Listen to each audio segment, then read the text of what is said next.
Good morning, everyone. Welcome to spring. I sound a little bit wonky today, so sorry about that. I'm Cressida, and then we've got our beautiful Joe and Kerry here. Hello, everyone. We set the topic today to talk about spring cocktails and cooking with essential oils. And you'll note that we're all just oiling up here before when we have a bit of courage. My new fave is Kid Power. I've been drowning myself in that. You too, Kerry? I need to get it. What about you, Joe? What are you using today? Note to self, I actually just picked up Blue Relief, but I don't know how I feel about that. So I'm going to... Kerry doesn't know how she feels about it either. I love Blue Relief. I'm going to go with Clary Sage today. Okay. And maybe a little bit of lavender as well, mixed in with that. Actually, our psychic friend always says that you should use lavender on your throat before you do any speaking so that things come out with love. Beautiful. Isn't that beautiful? Yeah. Let me share the love in a minute. I'll just put some on. And you waft some my way. I don't have any on my desk. Excuse me. Sorry. I'm going to jump over to the presentation. Just give me a second. Screen. While Chris is doing that today, we're speaking about spring cocktails and cooking with oils, essential oils. And the reason that we do that is because I think the second most nutrient dense food on the planet is herbs and spices. And essential oils are actually 10 to 1,000 times more potent than dried herbs. So that's why you want to be putting oils in your cocktails and your food. Yes, please. That's right. Any kind of super boost we can get, I'll take it right now. Thank you. Oh, yeah. That's the beauty of them. My oils actually sit, the majority of my oils at the moment this morning I've got 2, 4, 6, 8, I've got about 15 on my desk. But if they're not on my desk, they're actually in my kitchen, away from a heat source, obviously, but they're in 2 plastic containers. So when I'm cooking, I usually just go and grab, I might add some black pepper. I might add some of that. So yeah, they're always within reach, which is important because then I use them all the time and I add different things at different times, which is really good. I definitely 100% support that. If you don't have your oils right near you, it's very hard to use them. I've got my desk loaded, my car, the bathroom, next to the bed, in the kitchen. Actually, that's another. I've got them next on the nightstand as well. So they're in the bathroom as well. Yeah, I don't have a lot in the car, but they're always in my handbag with me. Some of them. So yeah. But yeah, the more I really up the ante with the cooking by having them in the kitchen, because then I remember to use them more. And things like, rosemary oil and oregano are beautiful to cook with. They're just so potent and they add such beautiful flavor to things. I actually add black pepper to a lot of things. I really like. I mean, it's really good for your circulation as well. Yeah. And I'm quite cold in winter, so I really enjoy that. And cardamom and nutmeg, which I know you use as well, Joe. Oh, nutmeg. Does nutmeg come in a 15 ml or only a 5? No. Yeah, that needs to happen. That's a suggestion. That's the suggestion box, because I go through it that quickly. Like, I use it in a lot of things. Yeah. In fact, I used it in the protein balls and things that I made the other day, which I came over with. Yeah. Yeah. It's very. What about you, Kerry? Do you have a favourite oil that you use for colouring? Probably cinnamon. Ooh. Closely followed by peppermint and orange. They would be my top 3. So it's really interesting listening to you two speak of black pepper and nutmeg, because I'm like, wow, I have them everywhere, but I don't use them very much. So. Ooh. And lemon, I use lemon and lime and orange. I go through those 3 a lot. In summer, I add them to sparkling mineral water. Just really, really nice, really refreshing. Peppermint for the tea. God, you just could, it's a Pandora's box. But in a good way. And massively beautiful hot tip, purification and basil in your diffuser. Give it a whirl. It is unusual. Let me ask you about basil. Do you think it smells like Thai basil rather than like? Yes, probably a bit more. Yes, it does. Yeah. Okay, me too. The last when Young you- Living function I went to, they actually put basil in the Ningxia shots, which was Oh, was it nice? Oh, I'm going to try that. I'm going to try that too. I'm going to try that. That sounds amazing. Because with purification in the diffuser, it gives this multi-level sweetness, but the goodness of purification as well. It's hard to describe, but it's really, really good. And basil oil is so good for you in terms of infection and inflammation and stuff. It's really good for you. So yeah, I've been wafting that in for days. I went away from it, then I came back to it. I'm like, no, I need that basil and purification again. It's so good. It's really good. All righty, let's jump in. So Yeah. just this is just a very brief presentation, but we can pop a PDF together. If you want to reach out, we can send that to you. Who wants to go? I can go first actually, because I'm not sure You're if you the guys Ningxia know, but I queen. do drink Ningxia with tequila. So I'm a tequila drinker. Some people think tequila, shots, but I buy nice tequila and I have tequila with fresh lime and soda, or I use lime essential oil if I've run out. And actually sometimes, often I use both. My husband drinks Negronis, and whilst he doesn't add Ningxia, he will use drop of orange oil. I don't know if you know, but in a Negroni, you do like a peel of the orange, a little bit of orange rind goes in there. And sometimes they do things like blacken it and stuff like that. But so which really just intensifies that flavor. But if you use the orange essential oil in it, it's actually quite intense anyway. So he does that. And really anywhere that you use a juice. Now I'm not somebody who has a lot of sweet foods, and I know that you guys aren't either. If you are someone who has a lot of like sweet cocktails, this is new for you, but for me it's quite sweet, certainly much sweeter than soda and lime juice, but it's quite delicious. Yum. Yeah, you could also obviously use it in any kind of mocktail, so you don't have to actually add a spirit, but I can't imagine how it would go with a dark spirit, mostly because I never drink dark spirits. But Kerry, you used to drink dark spirits, didn't you? Yeah, I'm a rum girl. I will have to have a go and get back to you, Yeah, report back. because I think I'm looking for something. Every now and then I would like a rum, but I just can't drink it with Coke No, ew. Oh God, no. Ew. anymore. Knowing what I know. Yeah. So that would be interesting. Yeah, give that a whirl. That'd be so good to try. Yeah. I've had the citrus oils with gin as well. Oh, of course, gin. Yeah, They're very good. Yeah. I did too much gin at a birthday party once. It's not my friend. Everyone has that story, don't they? It's a very new thing for me. I only tried it about 2 years ago. So. Really? And there's so many gins. So Ben's also a gin drinker, and it's just the array. It's incredible. Yeah. Yeah. And they literally have a lot of the time citrus undertones in them anyway. So to add these oils just really gives them Actually, life. I reckon you could go to town with some of the more earthy oils with gin as well. Yeah. Rosemary and You gin. also have to report back. Maybe we're having a cocktail party soon. That's right. Merry Christmas. And the added bonus of the citrus oils, I'm not sure if people are aware, but the lemon, lime, grapefruit, orange are all cold pressed from the skin of the fruit. So if you think about that, they're very high in, is it D-limonene? And D-limonene, yeah. what's the other one? There's another. That's the only one I know, but that's anyway, very good for you. You can Google what is awesome about D-limonene and make your own assumptions there, but it's really, really cool. And a really nice mocktail, I know the heading is cocktails there, is some what's that fizzy water called? Soda water. Soda water. Yeah. A bit of kombucha, some Ningxia, and then a few of your favorite essential oils. And I really love lemongrass or frankincense or orange or lime or grapefruit or any combination of those. And then if you garnish that with some mint leaves out of the garden, it's a very delicious summer sipper indeed.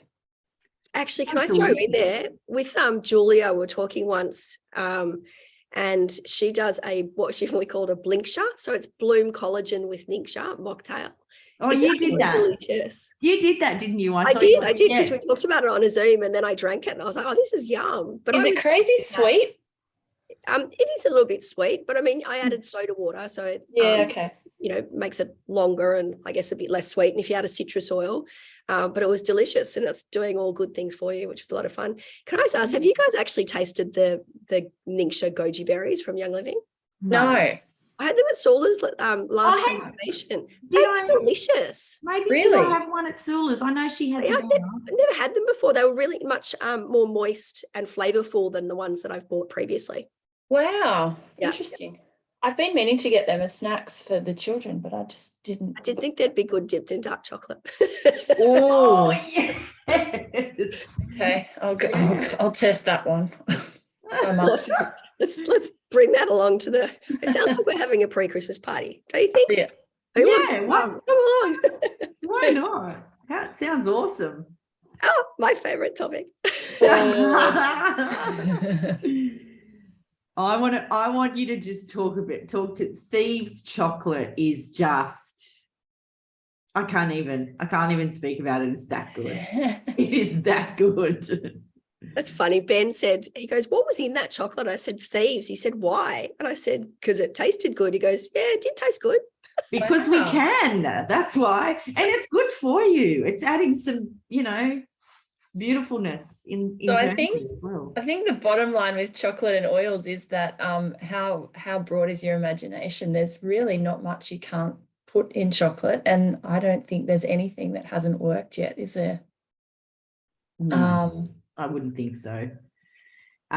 What does Sula use? Cinnamon and is it cinnamon and orange? Does she use in some of the chocolate sometimes? Maybe. Yeah, look, But I've she had uses- so I know she many uses variations. orange. Yeah. Our And favorites peppermint. at home are probably peppermint. Mhm. The kids really love peppermint, and peppermint's really great to add to chocolate or anything culinary to sip in a tea or in your bliss balls or whatever, because peppermint supports digestion. If you think about after dinner mints and things like that, historically when they come And out after the meal, what does that It's help? very lovely peppermint. It's become Um, a substitute at the moment instead of an evening cup of tea because the naturopath's got me on a cruel diet of no tea and coffee. So I've replaced those two things. Tea's been replaced with peppermint tea, and coffee has been replaced with dandelion, which is fine. But yeah, the peppermint is beautiful. It actually aids digestion and it settles your stomach before you go to bed, which is really lovely. Really lovely. It's beautiful. And then you've got all your spicy oils you can add to chocolate as well, cinnamon bark, nutmeg, Pepper. cardamom, black Yeah. pepper. Oh yeah, and you did a cardamom as well. Yeah. The really cool part, I mean, we make our own chocolate and don't sweeten it a lot, but the oils like cinnamon and cardamom are really good to counter the sweetness and balance blood sugar levels. So they support the system that way as well, which is quite cool. So not only are you getting this amazing, unique flavor, you're also getting so many benefits to your system and all these exciting nutrients that you get to absorb from your chocolate. I'm just thinking that some people might be listening to us thinking, how would I put oil in my chocolate? And so we're talking about making your own chocolate, which is actually so simple that you would kick yourself if you realized how much you spend buying chocolate with junk in it when you could just make it at home. It's very easy. My 8-year-old can do it, and you add the oils just at the after you've finished melting things on the double boiler when it's cooled down a little bit. So it's very, very easy. So we'll chuck a recipe in there though. So And then straight into the chocolate mold, into the fridge, done and dusted, easy. it spends a fair bit of time getting tasted before it goes into the mold. Yeah. And there's nothing wrong with that. There is nothing wrong with that. It's health food the way we make it. And can you just Right. talk about the chocolate that that you buy to melt down and then make your own chocolate at home? Are there varying degrees of quality around that? Like I mean, where a would bit where like would it. I one mean, get cacao is one of those, we want to make sure that like coffee, you want to make sure the farmers are being paid properly. So you want to buy fair trade. yeah. There is an issue with cacao beans of mold. So you want to buy, make sure it's fresh. But if you're really using, for me, when I make chocolate, I use cocoa butter, cacao paste.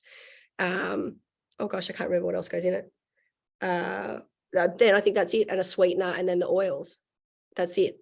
I use a liquid sweetener, so I tend to use maple syrup because I like the taste of it. And it's quite mineral dense, but you can use other things. It's easier to use a liquid sweetener like honey or maple syrup, or I personally don't use agave because it's very high in fructose, and I don't like that for me. No, but same. people do use that. Did you say coconut, something coconut back there? You said cacao paste, liquid sweetener. Cacao paste is like it looks pretty ugly. It's dark. It looks sort of like it's got mold on the surface. It's actually the bean smashed down. Okay. Then you add the butter. And the amount of cacao butter you add makes it less dark, but I like it dark, so I normally do. Yeah, same. Cacao butter. Okay. I misheard you. I thought it was coconut butter. Okay. I didn't know that you You added do the same, Kes? Some people you do it with cacao powder. Yeah. Yeah, so I do cacao butter, cacao powder, maple, and then a pinch of salt and oils. Oh yeah, salt. I do salt too. Actually, I really like doing the salt flakes on top. Yum. Oh, I love that. Yeah. Not the dried chili I gave you last time, Joe. That was awesome. But Okay. I like chili chocolate. I just Dried chili. I wasn't expecting it. I do like chili chocolate. I don't eat chili normally, but I do like it in chocolate. Right. That's just the balance of the sweet and the hot. It's Yeah. really nice. And I like it, as you said, with the salt as well. It's beautiful. Yeah. Very beautiful. All right. I think we've All right. covered chocolate and some. Who Dips wants to and go with oils. I Yeah. can talk about that. So I recently made a beautiful Young Living recipe guacamole, which had citrus fresh and lime, and I think it had a bit of lemon in it as well. We will definitely put the recipe for that up. I've been meaning to do that and put it on our Facebook page anyway, so we will do that after this because it was absolutely delicious. Very easy to make, very quick, and just, yeah, it tasted amazing. Absolutely amazing. It did have some coriander in it. You could replace that fresh coriander with coriander oil if you wanted to, but I think texturally the plant in that case was better. I also do, when we are having a barbecue, I will cut sourdough bread and I'll mix up some organic olive oil with some rosemary oil and maybe some basil oil sometimes, and like separate. So rosemary in one, basil in one, lemon in another, and then mix it in with the olive oil, and then brush it onto the bread and then just grill the bread on both sides. Is really, really divine, really divine. So instead of having to chop up the garlic and rosemary and then mortar and pestle it together, which you can, because I sometimes like that too, but the oils are just so potent and the flavor they add is amazing, absolutely amazing. So yeah, that's my little dips and oils story. Have you guys got any other dips that you make? My children just love doing, smashed avo and going for broke with lemon and lime in that, or in mayonnaise, a honey mustard sort of mayonnaise with some lime oil or lemon oil. They love to tinker around and just create their own little culinary delights. Excellent. I haven't tried mayonnaise or anything like that. I was thinking hummus. Could you add anything to hummus? I was just Definitely lemon. And I use lemon oil a lot it's not really a dip, but in tabbouleh as well when we make that. I was just thinking too, I forgot to add a slide for this, and I know we talk about not heating the oils, but I have to say that I sometimes do. So I learned from Eilish, my friend who's a chef. So she, we came up with a thing where we'd make like a marinade with the oils and then spritz it onto the meat during the cooking process as well. So I know that officially we're not supposed to do that, but it's not something I do. It's like I wouldn't barbecue meat every day either, because we know that that charred meat, which tastes delicious, is maybe not the best for us. So, but occasionally I'll sort of do a bit of a spritzer for my for meat or chicken or whatever. So I'll do a little bit before and then spray it afterwards, just in a little like spray bottle. That means spray bottle, by the way. Yeah. Yum. And we use a lot. It's like I often run out of lemons and limes, so I've always got lemon and lime oil in the drawer for that. And I can't remember, did cumin oil? Maybe I bought that from America. There's a couple of extra. I think we've got. Do they have cilantro? We've got coriander. So ours is coriander seed, and theirs is the leaf. So I've got that as well. So there's a couple. By the way, if anyone wants to do an American order, I'd like to do one. So can go together.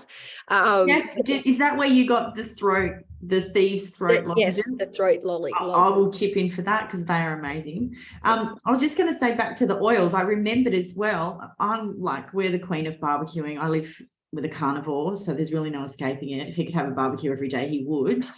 But when he's doing his cover the plate size T-bone steaks, I'm sort of looking at ideas to freshen up vegetables and things. So if you cut up sweet potato into sort of disc sizes, this big, and then again, olive oil in the bowl when it's raw. So you cut it up into disc sizes, put it in the bowl, olive oil, rosemary oil, salt and pepper, and then just mix it through with your hands and then barbecue those. Tastes like chocolate. I'm not going to lie. It tastes like chocolate. Wow. It's so good. So yeah, baked vegetables, rosemary all over the broccoli, straight into the oven. It's, yeah. They're always there. They're always in my food. Protein balls. I'm trying to think what I put in them. I made two kinds. I put cinnamon in with peanut butter and cashews and oats in one. That's very broad. I can't find the recipe. And the other one, I put cacao powder, orange, cashews, coconut oil, honey. I can't think of the exact ingredients, but in both cases I used essential oils and they were delicious. Well, I thought they were delicious. Did you guys think they were delicious? Yeah. Yeah. And Kerry, you do a slice that I've had before. So I have a recipe that you can roll into balls, but generally I don't have time and can't be bothered. So I just press it into a dish similar to the one in the picture and then cut it into squares. That's a great idea. It's just dates, cacao powder, a bit of cacao butter, some coconut and essential oils, I think about 10 drops of whichever oil you like. And again, we favor orange or peppermint, but I think, cinnamon and cardamom would be beautiful. Probably nutmeg. You could probably add the thieves to that one as well. And it's because it doesn't have nuts, it's lunchbox friendly for school as well, which is really handy. And I mean, depending on how much we've used it over the course of a few weeks. Sometimes it might be balls, sometimes it might be cut into bars, a bit like a muesli bar. And sometimes it's just, little squares like a piece of slice. That's a great idea. It stays solid in the lunchbox and they love them. So the other thing I do is Ningxia gummies and add lemon oil to them or orange oil. But I find in summer they don't necessarily hold in the lunchbox as well. So they're better. I wonder if you added more gelatin, like if you made them really firm, would it hold? Yeah. Well, I did your gelatin concentration more recently and that seemed to hold. Yeah. But did you put extra, Chris, in the ones you made at your house? Did you put extra gelatin? I like them quite firm, so I did. Okay. I was quite heavy on the gelatin, and also I think I was doubling the recipe, and I only doubled the gelatin, not the mixture. That's okay. They were really good. I liked it. The other thing I noticed, Kerry, is I found that there were some uncovered in the fridge. And so if you leave them in the fridge uncovered, they dry out a little bit, which then kind of holds them together a bit as well. So interesting. Okay. Yeah. They're good. Nobody's mentioned vanilla. Does anyone use vanilla in cooking? I know in her bulletproof coffee every day. I've used bulletproof hot chocolate. I've used it actually. I've used it in, what did I use it in? It was delicious. I can't remember. And the other thing I didn't mention for raw treats is I made a coconut cream panna cotta with peppermint oil, chopped peppermint panna cotta, which Yeah. was delicious. I'm going to fiddle with that because I reckon next time you could chop chocolate and put that through it as well and have it like a bit of a that would chopped be chip so good. style thing. That would be so good. Other people have used lavender for things like panna cotta. I know I have a recipe, I think in a gut health book, that uses lavender oil. I haven't tried that nice. myself, but that would be quite delicious, I imagine. We've made rose, what are they called? Those little the little cakes, the little French, like madeleines. Oh yeah, yeah. That was pretty. I mean, you could use it with, I think you could do geranium. Like rose was pretty like, but Saskia, I can't remember why, but Saskia wanted them for something, and I was like, yep, sure. Yum. Have you guys tried lavender in your tea? Yeah, yum. Okay. I haven't tried it. I just thought of it. I'm like, I might try that. Yeah. Be And so good. I used to buy these really expensive tea bags that were for sleeping with lavender and valerian, but I'm like, I got that at home. Yeah, we can already make it just Yeah. off the cuff. Yeah. Yeah. Yeah, it's so good. I go through way enough lavender in this house for 3 people probably, but it's my go-to. Mm. Just like it. Let's jump over to here. So we're going to create a PDF and pop that. Yeah, just reach out. If you make any of the recipes and tag us in them, you can win, I forgot what they were winning, a bottle of, And citrus oil, lemon or lime. yeah, lemon or lime, your choice. So reach out to us on Instagram and yeah. And maybe as the weather warms up a little bit, hopefully people can have some nice spring cocktails and try out their lemon and lime oils, like in a gin or in a whatever. I don't And know. report back. And report back, please. We want ideas. And if you live near us, we're going to do, if you live in Sydney, we're going to do a drink. I've just decided right now. Aren't we? Let's do it. Do it. I think that's Alrighty. great. What a I'm great going to idea. see you, everyone. All right. Bye.